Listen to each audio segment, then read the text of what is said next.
Hello, welcome back to Future Fiber. This is a channel where I talk about all the crafty things that I do. It's mostly knitting. I think time-wise it's been a little bit since I filmed the last episode, but to me it feels like I don't have that much to share right now. But I decided to film something anyways because I know for a fact I will not remember any of the details if any more time passes between these podcasts, so that's why we're here today. Hope you enjoy, even if there aren't a lot of substantial things for me to share. Quite a bit of accessories in this episode. Let's start with our finished objects, and I'm actually wearing two on myself right now. I don't know why I did this. I just grabbed it because yeah. Anyways, so the first thing is a Sophie scarf. And this is not the most exciting finished object, but this is the Sophie scarf by petiteknit. I have made a couple of versions before. I've made two of the Sophie shawls, which is the big boys, and I have made one or two of the Sophie scarves. Now, I have expressed in the past that I don't particularly love this pattern, just because I don't think it's as mindless as it is perhaps advertised sometimes. I don't love garter. I don't like garter stitch, so that's like the two reasons why. But I was inspired, actually, I was inspired to actually knit this because a friend recently took up knitting. She already knows how to knit, like, you know, knit and purl, but she's not really done a lot of projects. But Sophie, she said she wanted to knit up a Sophie scarf, so I helped her get started. We picked out yarn together. It was very cute. You could see a little bit of it in the vlog, the last vlog that I did. Watching her knit one, I was kind of like, I kind of want one too, because I don't know where my little Sophie scarf is, but I think the reason why I don't wear it is because I didn't have enough yarn, so it's a little short. So I just wanted to make one that I could actually wear, and I had this Cascade Heritage sock yarn lying around.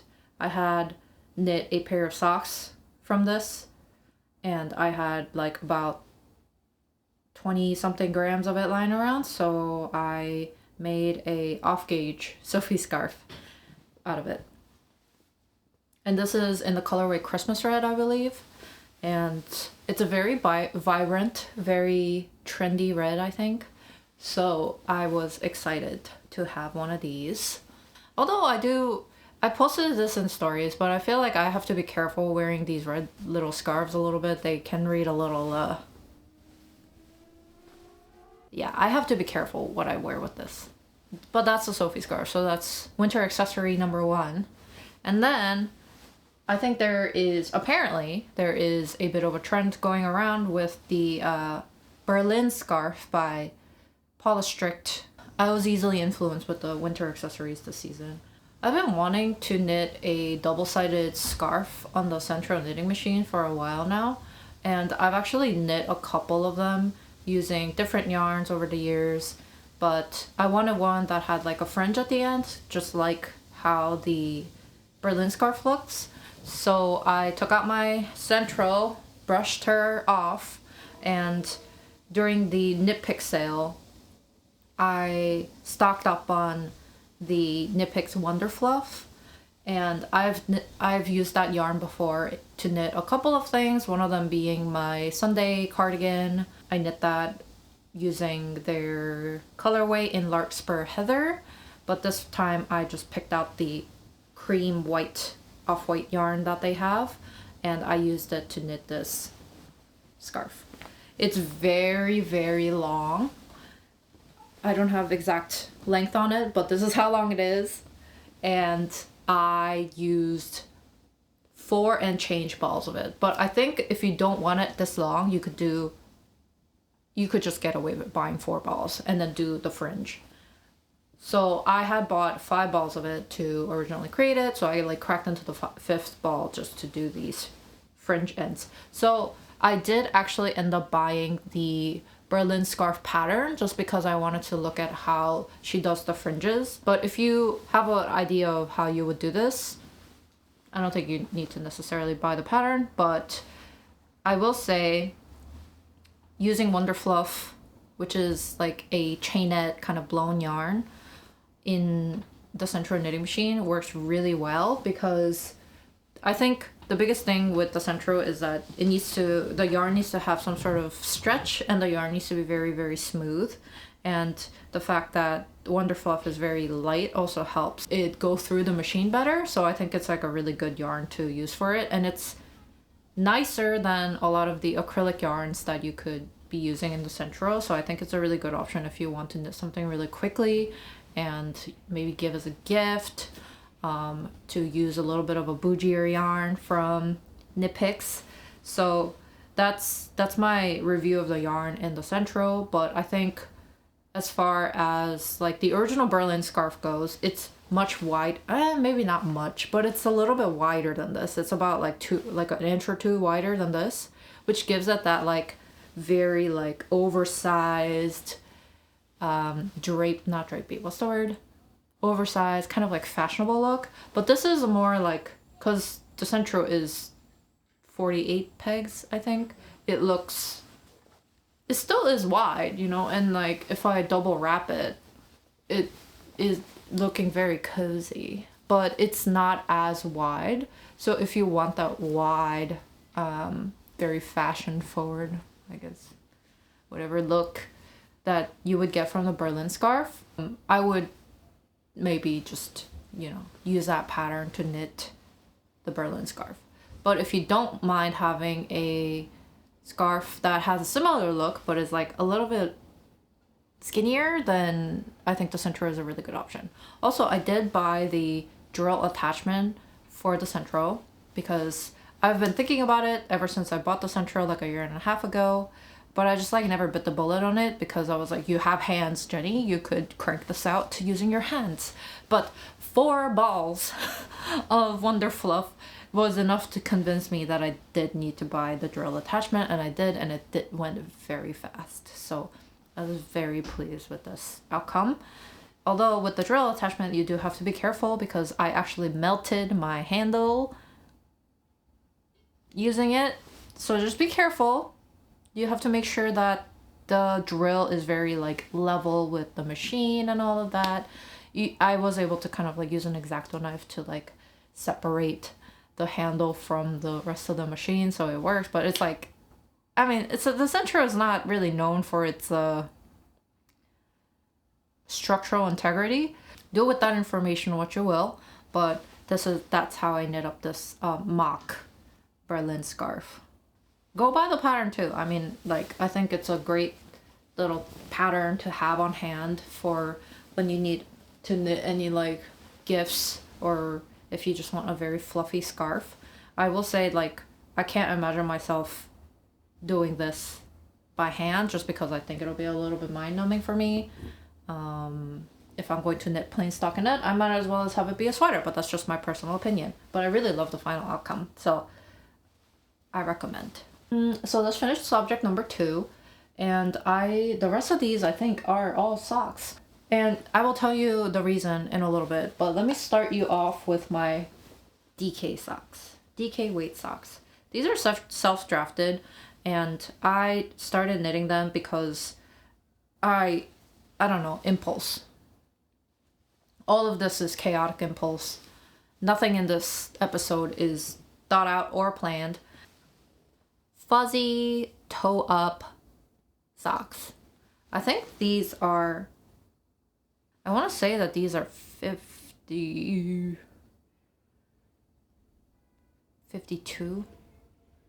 I want to say that these are 52 stitches. They're definitely not 60 because I know DK weight socks that are 60 stitches across do not fit me. So they're too wide. And I want to say I used 3.25 millimeter needles. I honestly can't remember. I'm so sorry. Like, I finished these a while ago and then I like entirely forgot about them until like now. So you can see I didn't even weave it on the end. So this was definitely like a process knit for me, maybe, I don't know. But I did my favorite method of going toe up and then doing a shirt row, German shirt row heel, and then just doing carrying the rib pattern all the way up. And then I don't actually know why I switched to this yarn on top. I think it's just because I had some and I wanted to use it. So this is scrap, the base yarn, which is hedgehog fibers. Sock yarn in the colorway Renaissance is leftover scrap from me knitting my petite knit mod tee that doesn't have buttons, so it looks like the Elizabeth blouse. That's a brain teaser for you. And then I held it with drops mohair, kid silk, that I had laying around from knitting my friend's rose knitwear mohair top from last Christmas. So I held that together, and then the top is left over from my Wanaka sweater, and this is Haiku Kobasi DK in the colorway Bubblegum. So that's this sock. It's a lot of I think it turned out pretty well for a project that was like totally winged. It's very cozy, and the idea of like holding mohair and sock yarn together for socks I got from Cool Stitches. I test knitted her I'm Ecstatic socks for her like 2 years ago or last year or something, and then I really liked how those felt, so I made this. These are really warm and fuzzy. They're more like room socks. You can wear them out, but I don't know, like they don't fit that well in most shoes. And then I think the mohair will felt up in the back, so I was planning to wear these as room socks just because like it got so cold in my house really rapidly. That's why I cast these on and then finished them. And then I thought I had maybe enough mohair to work on the second sock. You know, I really should have planned this better, but I didn't because me. And that's why the second sock looks kind of completely different from the first. The second sock turned out to be way scrappier. I was just really scrounging for all the mohair that I can find in my house. So that's why it ended up looking kind of crazy. But the bottom is like also kid silk. And then I ran out of Renaissance, or I ran out of the pink mohair, so I switched back to blue for the heel. But then I found more of it somewhere, so it's now going up the cuff, and then I really ran out, so I switched to some other pink mohair that I had, and then I didn't have enough of that mohair, so I switched to a bluish color changing one for the top. That's why it looks so crazy, but I feel like it's kind of cool, no? Like this kind of like gradient effect, I feel like it's pretty cool. I like how that turned out, actually. It looks very vintage, almost like 90s, 80s, I don't know. So they're very different socks. They're not twins. I don't know if they're even sisters, really. Maybe we'll call them cousins. And I'm gonna put them on right now. And I really should weave in the ends on this, but you know, I don't weave in the ends on anything in a timely manner. So life is life. I am I. Socks are socks. Okay, and then I have a couple more socks to show you.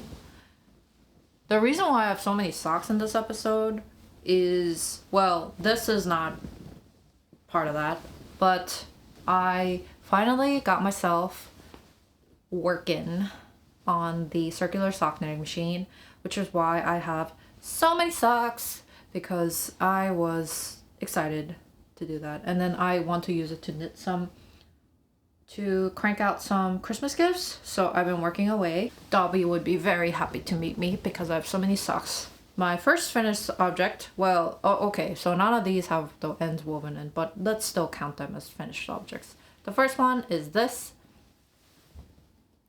These are Afterthought heel and toe.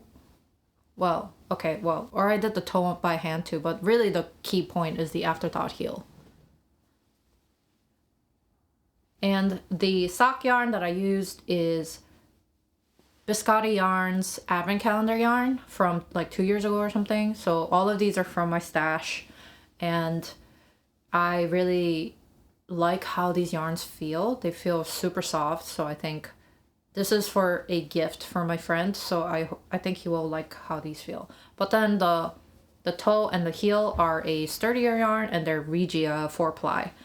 And there's no particular reason other than that I had the yarn and I thought this color combination looked nicer than anything else that I had with. That's why the yarns are a little different, but I think it's a good move to have Regia be on the toe and the heel because it's kind of hardier than the biscotti yarns. So I think it's a good combination. And these are I'm very proud of these because number one, this was my first ever tube that I cranked from the CSM after after many trials and tribulations. You will be able to watch that in a video. I don't know if that's gonna go up before this one, but anyway, so I was very excited that I managed to crank a tube from the machine first.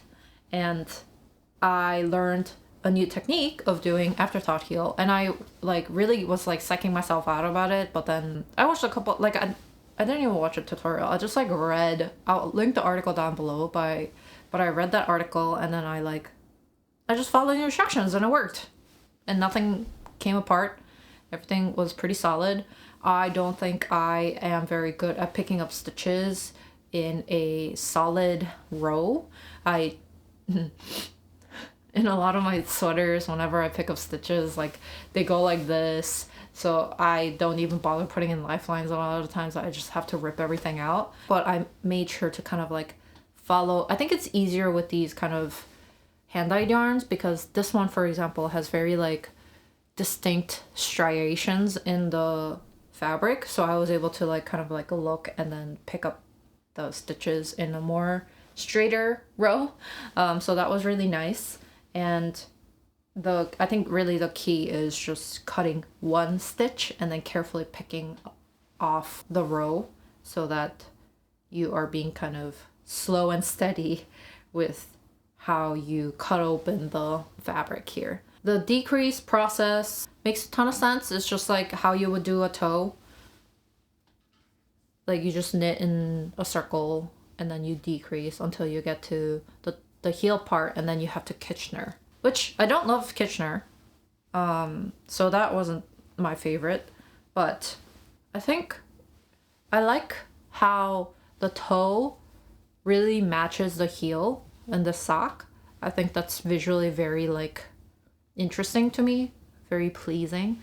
I know some people have said that they don't love, I've heard from some people that they don't love wearing afterthought heels because they don't feel like it, maybe it's a little bulky here with the decreases, or it's not enough stretch in the fabric, or not enough room as a heel gusset flap thing. But I personally don't mind short row socks. All my socks are done with German short rows, so I don't personally have a problem with this, but I will report back if the recipient is these socks fit like crap.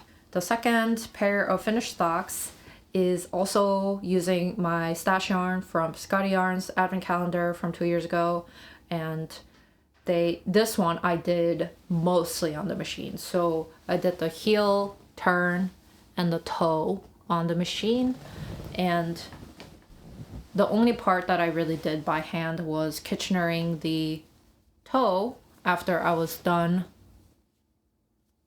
knitting this guy on, cranking this guy on the machine, and then doing the 1x1 rib. And I did this because I hadn't yet figured out how to do hung hems. And my CSM, my circular sock knitting machine, I don't have a ribber attachment, and I frankly don't really have a desire to learn how to do ribbing, real ribbing on the circular sock knitting machine. And then this honestly was faster for me to do by hand. So that's why I did that. This one is blocked, this one is unblocked, but even then, this one is a little bit smaller than this one because I knit this one first and I had a lighter weight on this versus this guy had a heavier weight on it, so the sock came out a lot springier. It has more tension on the fabric, so it's smaller. But they both fit me. You can tell that here, maybe this one would be better for you to see. Yeah, here, that's exactly how I would do a German short row heel. So I think fit wise, I would have no problem wearing these. I have a 60 stitch machine, so I typically don't like to do my socks in 60 stitches, that just plain stockinette, because my foot is a little narrower, so I usually want to do something that's like a little bit tighter, or like a rib if I do 60 stitches, but these fit pretty well. So, and I'm proud of the fact that I, you know, even managed to do the heel turn and the toe on the machine.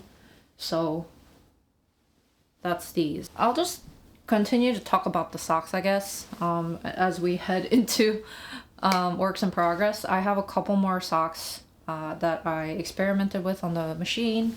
We have this scrappy sock here. This is all scrap yarn that I had from various different sock yarns. Yeah, this is not the best because this was my first attempt at doing. It looks like it's rib, but it's mock rib, so it's not this section here that's supposed to be pearls. This is not a pearl. This is actually just a ladder where I did not work the needle on the circular sock knitting machine. So while it still has that like extra cinching in, like you would have with a rib, traditional rib, it's not as stretchy, I guess. So it's like fake. I think the effect is really nice. I followed a tutorial from Sweet Georgia Yarns. I'll link it down below to do this. And I kind of like half followed it because I don't know, I'm impatient. I think I have a problem following instructions. So there's a couple of problems with it. Like the heel part here has like these almost eyelet looking holes because I didn't pick up a pearl bump from where the needles were added back in. It doesn't look great. But I thought it was a nice little experiment, and I'll still, you know, finish this off and then crank out a matching sock so that I can wear it. The commendable parts are that I did a mock rib pattern on the machine, and then also that I managed to successfully do a fold over or hung hem. So that's my work in progress sock on the CSM number 1. And then for my Christmas socks, Christmas presents, I have to get a couple of socks going. And the first one I have here is, I'll talk about the sock yarns that I bought in the acquisition section, but I bought a bunch of sock yarns so that I can crank out some Christmas gifts for people. And then, so I bought a lot of the Cascade Heritage sock yarn because I really liked my working experience with it when I knit up. Well, first of all, I have this on, but I just really like how it feels. I think it's really stretchy and it feels really drapey and nice. So I thought it will work well on the machine. My machine is 3D printed and it's not a metal guy, so I think overall the lesser tension there is on the machine and the working yarn, the better it is. So I wanted to give it a fair chance, so I bought a smoother yarn, and I think that was the right choice because this looks really solid. This sock is so obnoxious because it's like highlighter yellow, but I think it's kind of fun. And the keep feature is the hung hem. I thought I did a pretty good job of doing that. Now I have a consistent method of doing that without it unraveling on me, which is also really awesome. And then I just need to do the Kitchener for the toe section here. So this is like, you know, how a CSM sock is made for people who like don't have any experience with them. But yeah, basically the toe part is worked exactly the same as a heel, but then the difference is that at the end of your sock you just cast off, and then you need to put them on 2 needles, and then you need to do Kitchener for the top of the toe here, rather than like Kitchenering the very end of the toe like you would if you did a hand knit socks. So I think that's a little bit different. I am not looking forward to Kitchenering 60 stitches. So I might just see if I could just do a 3 needle bind off or something, and if it'll still look okay. So we'll see. I'll keep you posted. So lots of socks. I didn't think I would be so socktastic. And now we're getting into, since I, started talking about Christmas gifts, let's just talk about a new cast on that I did because Christmas is coming. And that is the Wider by Inyoung Kim. And it's a pattern that I got from Line Magazine 13. I'm working on the back panel right now. And you can see that it's got the twists, the cables, the super wide cables. I think that's really cute. So that's my progress on the sweater so far. I think I am a little bit behind schedule. I need to put my butt kind of into high gear, but I was distracted by the socks. So yeah, this is going to be a present for my boyfriend. Obviously it's not a secret because we live together. So, but this is my current progress on it. I think I'm about like halfway through the back panel. I have thought about increasing the length of the sweater because on the model it looks a little short, but I'll like think about that as I go before I do the armpit. But that's the current progress on this. I have put in stitch markers for the cable sections so that I will remember to actually do the correct stitches, and I think it's going pretty well. The pattern itself is really easy. I was kind of worried because I don't do a lot of patterns that are bottom up and seamed together because I just hate seaming. But I understand why you would have to do that for this sweater because it's, it's like structurally, having the seams would help it structurally, so I get it. The bottom here, you start with the ribbing obviously, and you cast on like 100 and something stitches. The original pattern suggests that you do tubular cast on, and I was like, I'm not going to do tubular cast on for 100 and something stitches, especially because I am knitting the third largest size of this pattern. I took a sweater the Ingrid sweater that I knit for my boyfriend last year, and then I measured the width of it and used that to figure out what size I wanted to knit for this. So that's why I ended up with the third largest size. So it's a big boy sweater, and I was not going to do tubular cast on for that. But I think I just did I can't tell if this is long tail or I think it was a long tail. I just did, whatever regular cast on that I did. It looks clean and it looks fine. So I'm okay with that. And then the yarn that I'm using is Berroco Vintage. I think I talked about purchasing this in the last video, so I won't go into too much detail, but this is in the colorway Acai. And it's really pleasant to work with, so, which is awesome because there's a lot of purling in this, and I am not really looking forward to doing that in the sleeves. The sleeves have to be entirely purled, and I was like, I don't know if I want to do that, so I might knit the sleeves inside out. I'll let you know how that goes once I actually get there, but I'm going to put my butt into gear and then like try and finish the front and the back panels, and then the sleeve should go up relatively quickly. So I'm still holding out hope that I will finish this in time, but you never know. And I really like how it looks, so if this goes all well and whatever, maybe I will knit one for myself, or maybe I will steal this from him. The next new cast on that I have, me finally using my old stash yarn.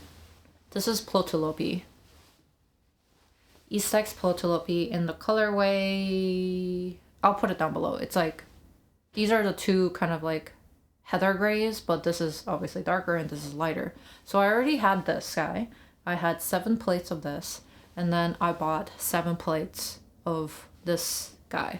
Because I knew that when I bought Plotulopi originally, I bought the amount that I bought on no terms. Like, I did not think about it in any sort of way. I didn't even know what I was going to make, so I just had an arbitrary amount of it. But then, like, having swatched this guy, I know that I definitely want to hold it double. So I did hold it double, but I didn't want to bother with like dye lots and things like that. So that's why I just bought a lighter version, so that if I hold it together, it'll be like marled, heather. And I think the fabric looks really nice. I didn't really get that far on this guy, but this is what the fabric is looking like.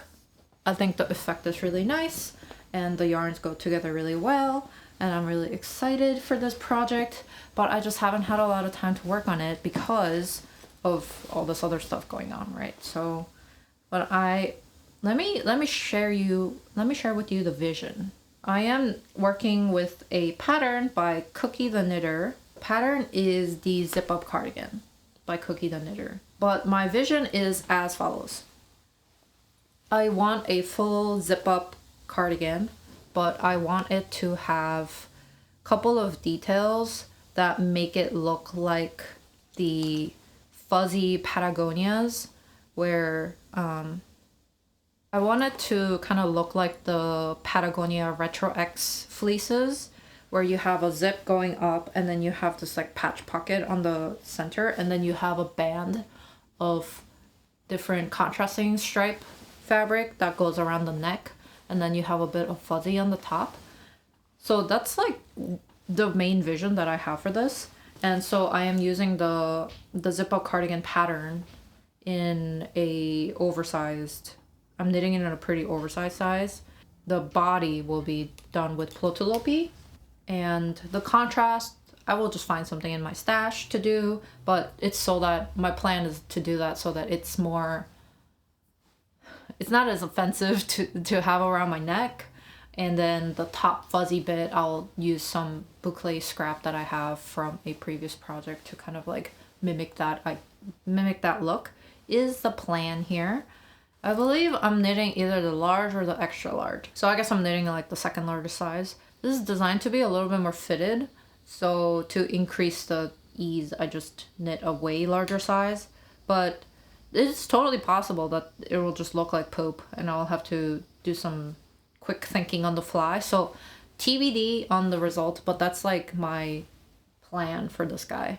You know, like, it's not awful working with Plotulopi, honestly. Like, it's, yes, it breaks. It's not like the most enjoyable fiber to knit with because it doesn't have any like stretch to it, but I like the final fabric that it gives. And as I'm knitting with it, I feel like, because the yarn still has like lanolin on it, it feels pretty fun to work with. I think though with the Plotulopi, my biggest gripe with this so far is that it just smells like a barn. And I know that's because, like, you know, it's a wool and there's nothing you can do about that. It's part of the game, huh? But yeah, it's very barny.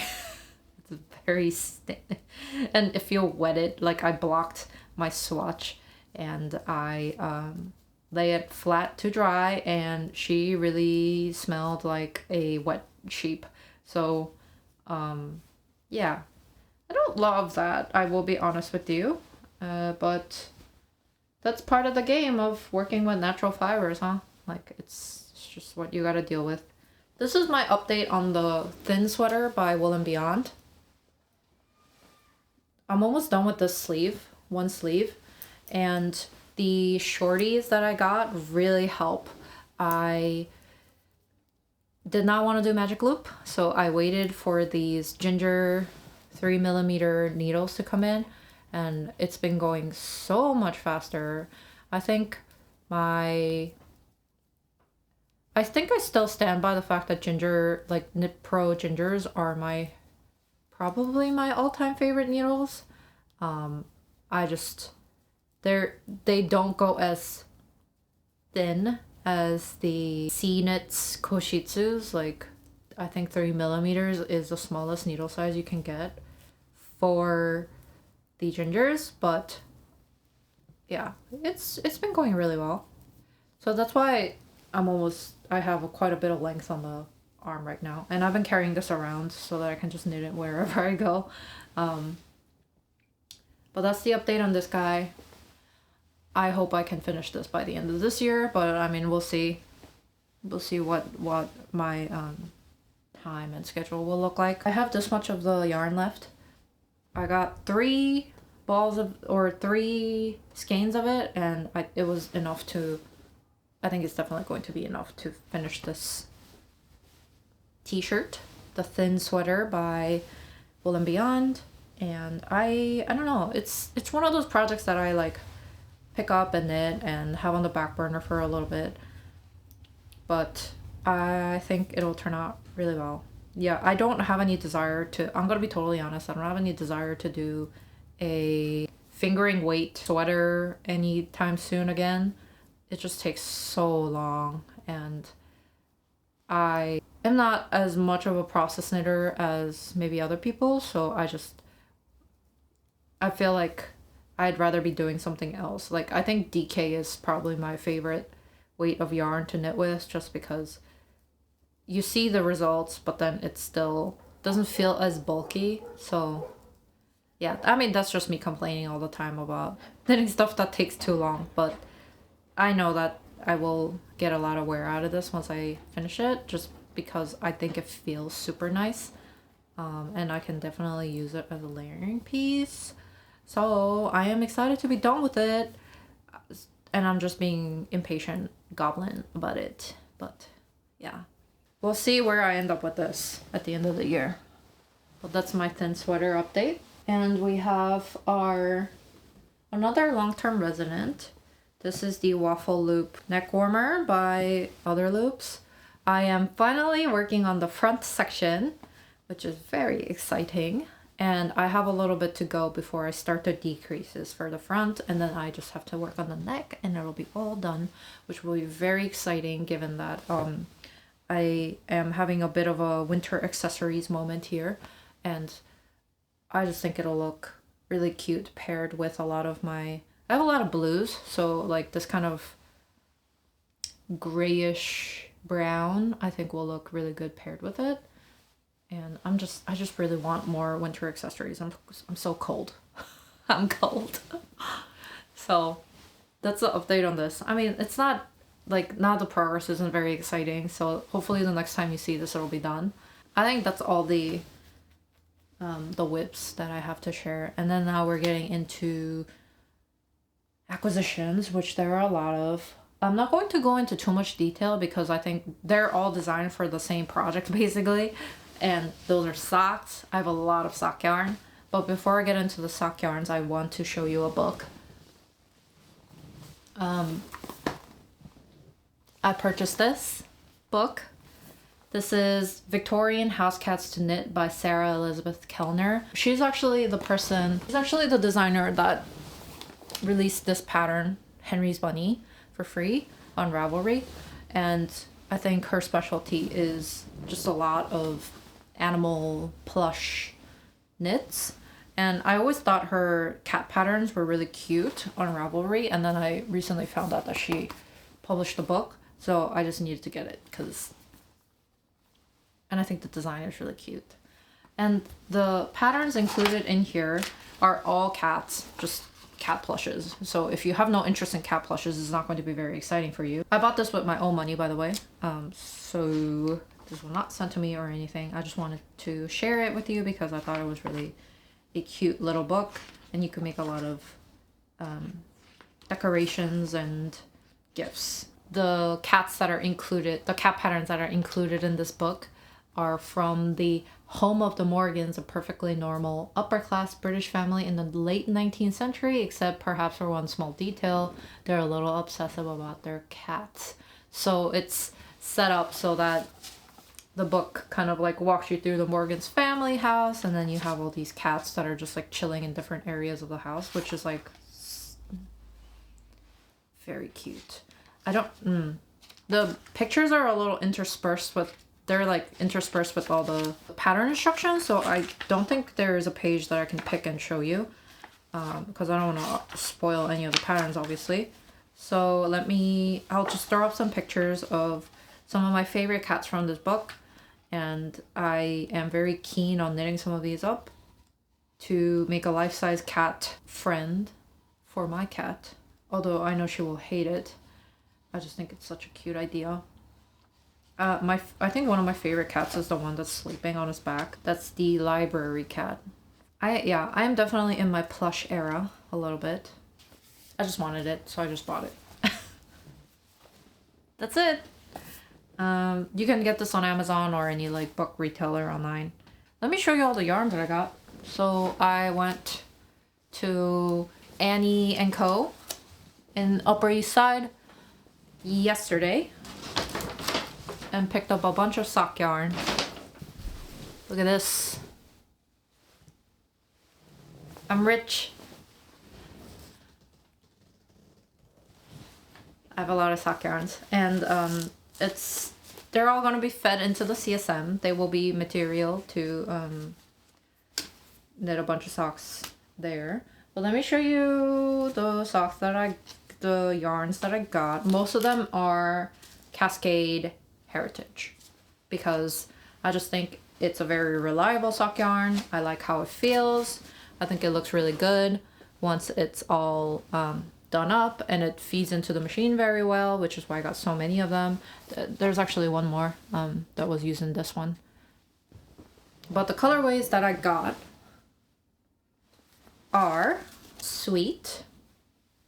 This is like periwinkle color. Iris. Purple, light purple. We have Highlighter.